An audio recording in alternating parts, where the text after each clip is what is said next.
Welcome to Luca and Miguel. Enjoy the video. You start by opening accounts. Google.com or the Google app. This gets you straight to sign in. Once done, click your profile icon or the menu and choose Add another account because switching requires a new session. Make sure you have the email and password for the other account at hand, and keep your phone ready if two-factor authentication is enabled so you can approve access quickly. Next, type the other account's email and proceed to the password screen. Copy-paste to reduce errors, then sign in. If two-factor is active, approve the prompt or enter a backup code because verification protects the account. After signing in, Google may request device or app permissions. Read them briefly and accept to continue.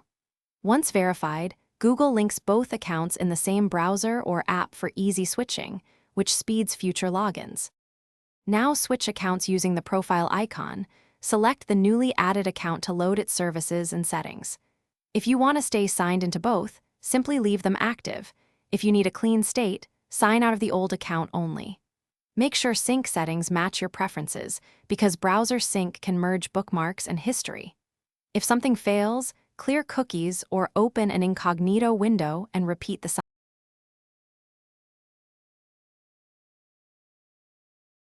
Thanks for watching and please subscribe. It's the best investment you'll ever make.